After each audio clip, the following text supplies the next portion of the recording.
அஸ்ஸலாமு அலைக்கும். Welcome back to useful tip channel. Useful tip சேனலை ஃபஸ்ட் டைமாக பார்க்குறீங்களா? உடனே சப்ஸ்கிரைப் பண்ணிவிடுங்க. பக்கத்தில் உள்ள பெல் பட்டனையும் கிளிக் பண்ணுங்கள். வாங்க வீடியோக்குள்ளே போகலாம். இன்றைக்கி நம்ம சேனலில் என்ன இன்ட்ரெஸ்டிங்கான ரெசிபி ஷேர் பண்ண போகிறோன்னா, எல்லாருக்கும் ரொம்ப ரொம்ப பிடிச்ச ஒரு டேஸ்டியான சிக்கன் நூடுல்ஸ் எப்படி செய்யலான்னு பார்க்க போகிறோம். அதுவும் கடையில் எப்படி இருக்குமோ அந்த மாதிரி டேஸ்ட்டில் சிக்கன் நூடுல்ஸ் ரெடி பண்ண போகிறோம். வாங்க ரெடி பண்ணலாம். ஒரு பாத்திரத்தில் தேவையான அளவு தண்ணி ஆட் பண்ணியிருக்கேன். தண்ணி லைட்டாக பாயில் ஆகிடுச்சு. இந்த ஸ்டேஜில் 2 டீஸ்பூன் ஆயில் ஆட் பண்ணியிருக்கேன்.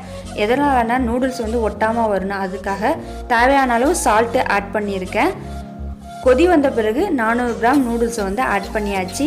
இதில் 3லேருந்து 4 பேர் குவான்டிட்டி சாப்பிட்ற லெவலுக்கு நான் நூடுல்ஸ் ரெடி பண்ண போகிறேன். லைட்டாக கிண்டி விட்டுட்டே இருங்க. நூடுல்ஸ் ஒன்றோட ஒன்று ஒட்டாமல் வரணும், அதனால் லைட்டாக கிண்டி விடுங்க. 15 மினிட்ஸில் நூடுல்ஸ் குக் ஆகிடும். ஒரு நூடுல்ஸை எடுத்து பாருங்கள். லைட்டாக அமுக்குனாவே குக் ஆகிடுச்சின்னு அர்த்தம். கட்டாகாமல் லைட்டாக அமுக்குன்னு, அதுவே நம்மளுக்கு குக் ஆனது அர்த்தம். பாருங்கள், நூடுல்ஸ் குக் ஆகிடுச்சு. இப்போ நூடுல்ஸை வடிகட்டிடலாம்.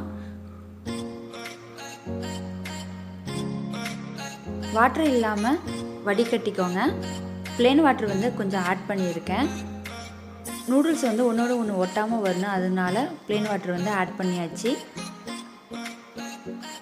1.5 டீஸ்பூன் ஆயில் ஆட் பண்ணியிருக்கேன். நூடுல்ஸ் ஒன்றோட ஒன்று ஒட்டாமல் இருக்குன்னு அதுக்காக ஆயில் ஆட் பண்ணியிருக்கோம். லைட்டாக மிக்ஸ் பண்ணி விட்டுக்கோங்க.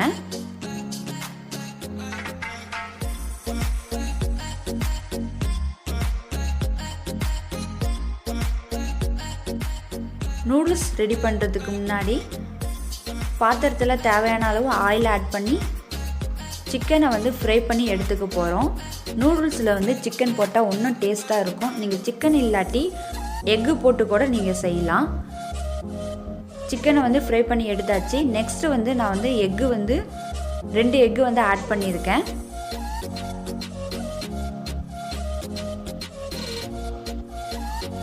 எக்கு நல்லா ஒரு அளவுக்கு குக் ஆகிடுச்சு. இந்த ஸ்டேஜில் நம்ம கட் பண்ண வெஜிடபிளை ஆட் பண்ணிக்கலாம்.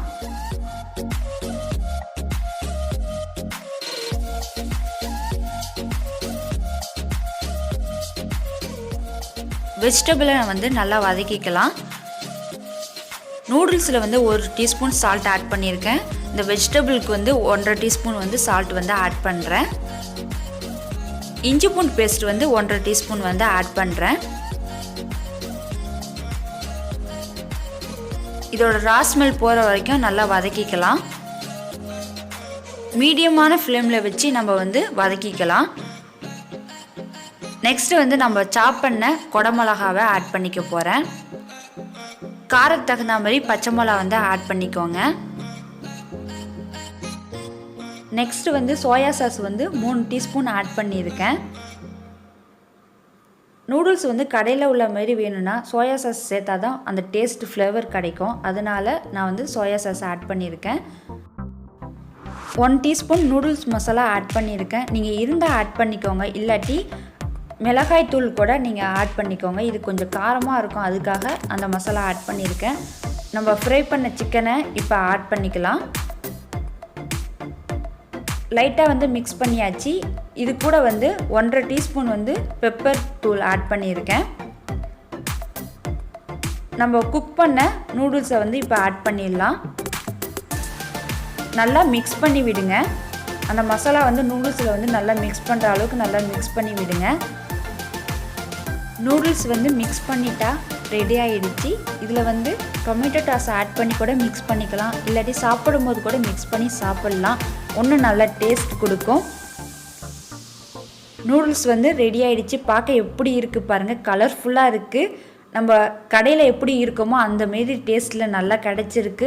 பார்க்க சூப்பராக இருக்குது. அந்த சிக்கன் ஃப்ரையும் அந்த எக்கு எல்லாமே சேர்ந்து நல்லா மசாலா மிக்ஸ் பண்ணி செம்ம எம்மியாக வந்திருக்கு.